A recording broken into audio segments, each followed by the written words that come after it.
O último reforço da janela para Roger Machado chega nessa terça-feira a Porto Alegre. E aí o Inter então se prepara para enfrentar um 2024 com um grupo completo e a pedido inclusive do novo treinador. Enquanto isso, o dia 2 dessa segunda-feira, o último dia do mercado internacional, reserva algumas condições interessantes para o futuro colorado e bons milhões podem pingar nos cofres do clube. E ainda, a maratona de descanso para enfrentar o Fortaleza sem os principais jogadores. A gente vai falar sobre tudo isso, então tu sabe. Fica comigo depois da vinheta.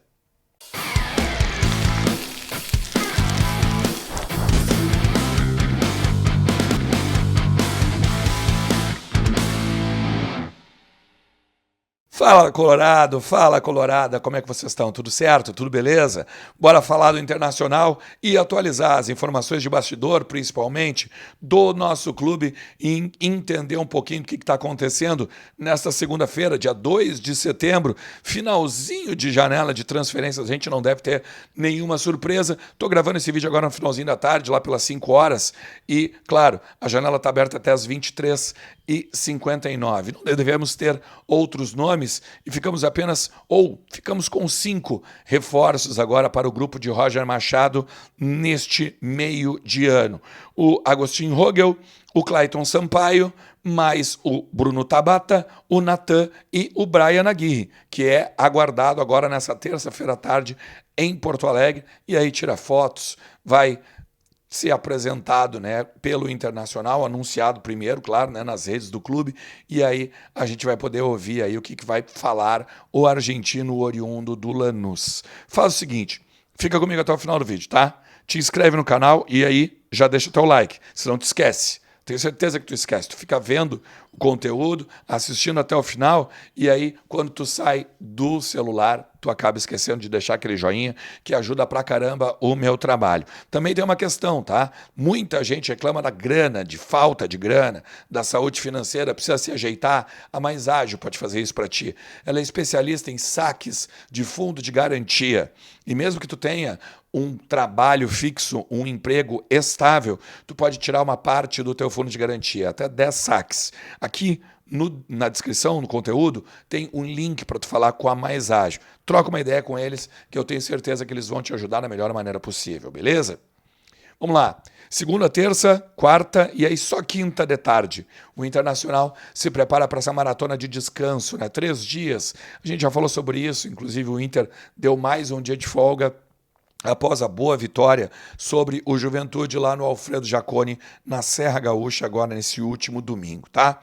E aí, claro, não é proibido, né, que nesses 3 dias aí de folga o Roger pense em qual time vai colocar em campo por conta de o jogo contra o Fortaleza no dia 11, ser no meio da data FIFA, e alguns desfalques consideráveis vão ser sentidos, né, pelo treinador do Inter. O primeiro deles é o Rafael Borré, que vai estar a serviço da seleção da Colômbia, também o Ener Valencia, que é o reserva, hoje pelo menos, né, o reserva imediato do Rafael Borré, e ainda o goleiro, Sérgio Rocher, que talvez esse seja o menor dos problemas, né, uma vez que o Fabrício e o Antony têm dado muito conta do recado agora em 2024.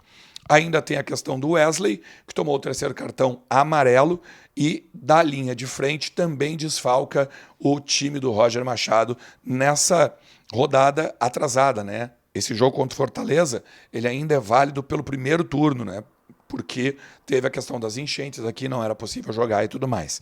CBF remarcou então para esse dia 11, agora de setembro. Tendência muito grande, né, da gente ver o Tabata, o Alan Patrick e o Gabriel Carvalho juntos. Mas, claro, vamos ver o treino de quinta-feira, a reapresentação e o início das conversas aí com o Roger Machado, tá? Agora, na questão de janela, o Inter, então, como eu tinha dito no início do vídeo, pegou 5 jogadores. E o último reforço chega e desembarca em Porto Alegre, agora nessa terça-feira, muito mais para cumprir o protocolo de fazer fotos, posar no Beira-Rio e tudo mais com a camisa do Inter, e aí então vídeo, em cima disso ou na terça-feira ou na quarta-feira ser o anúncio oficial com um vídeo e aquela coisa toda que vocês estão acostumados, tá? A tendência também é que até quinta-feira, no máximo sexta, ele seja apresentado na sala de coletivas do estádio Beira-Rio, assim como boa parte, né, dos reforços têm sido feito. Aliás, isso é legal, né, cara, porque alguns às vezes eram anunciados ou apresentados, melhor dizendo, no CT Parque Gigante. Havia lá uma sala de imprensa, ela agora ainda não está funcionando, porque o Inter arrumou primeiro a parte do futebol, a área de imprensa e outras áreas administrativas ainda estão sendo trabalhadas, mas é uma, não sei se uma diretriz que a gente pode dizer, mas é meio que uma ideia do José Olavo Bisol que todos os jogadores estejam no lugar nobre do clube, né? Para não ter diferenciação em quem chega, em quem está, de repente, como titular, como reserva, um jogador para grupo, um jogador de renome e tudo mais. Todo mundo na mesma sala de coletivas, até porque a qualidade é muito maior, né? Não só estética, mas também em termos de áudio e tudo mais, tá? Tem duas questões, tá? O Robert Renan e o lateral esquerdo, o Paulo Vitor, que a gente precisa falar. Essas duas negociações, elas saem do Inter neste momento sem o Inter ganhar nada. Mas eu vou explicar e vocês vão entender. O Robert Renan é o seguinte, tá? Eu venho trabalhando com vocês já os valores aqui, eles lembram? Dos 4 milhões de euros. Falei sobre isso hoje, pelo menos até na parte da manhã, no vídeo. Se tu não pegou, volta aqui. Só que assim, o Inter está liberando o jogador, ele sai do contrato de empréstimo do Zenit ao Inter e ele vai para o Al-Shabaab dos Emirados Árabes também por empréstimo. A partir deste empréstimo, o Al-Shabaab tem uma opção de compra junto ao Zenit, que acredito que vai ser exercida, porque é um jogador que vai render, pelo menos, lá para os árabes, tá? A partir desta compra do Al-Shabaab, o Inter, então, fatura a taxa de vitrine. Hoje, o Inter não ganha valor nenhum. Ele vai ganhar na taxa de vitrine futura ou na taxa de venda futura. Neste momento, aliás, tem uma outra questão, né? Se o Al-Shabaab, por exemplo, decide não contratar o Robert Renan, aí o Inter ganha um outro valor estipulado na negociação com o Zenit. Esses valores eu ainda vou buscar e vou fechar direitinho para esmiuçar, tá? Mas a tramitação do negócio ficou assim, o empréstimo lá e aí na opção de compra o Inter recebe. Ou seja, são milhões lá na frente. Acredito eu, tá? Vou bater de novo na questão da leitura. Se o Inter tem a taxa de vitrine de 4 milhões e não vai ganhar agora, no mínimo lá na frente ele vai ganhar mais 4 milhões de euros. Ou um valor maior em cima da opção de compra, que deve ser talvez também bem mais considerável em relação principalmente no trâmite, né? Zenit e o Al-Shabaab. Da mesma forma, tem o Paulo Vitor. O Paulo Vitor é o lateral que o Inter trouxe do Botafogo. E neste quesito, o Inter pagou por 50% do jogador. Na época, eu até tenho anotado aqui, ó, 6 milhões de reais o Inter pagou para o Botafogo, para ficar com 50% dos direitos econômicos. Os outros 25% pertencem ao próprio Botafogo e mais 25% para o Nova Iguaçu, porque ele é cria do Nova Iguaçu, o mesmo time que veio o Fabrício, tá? Acontece o seguinte, ele aqui, né, não fez bons jogos, ele tinha aquela boa oscilação, né? Se perdeu muito num jogo, num Grenal, e aí a gente sabe, né, meu? Se queimou em Grenal, praticamente se queima desde sempre. Ele foi emprestado para o Vasco. Depois, no Vasco, ele foi emprestado para o Ceará. E aí agora, no meio do ano, o Ceará trouxe uma opção para a lateral, quando justamente já tinha, né? Aqui, ó, eu tenho aqui, ó, anotado, inclusive, aqui era o Matheus Bahia, né? O Ceará já tinha como titular e ainda contratou o Eric para ser o reserva do Matheus Bahia.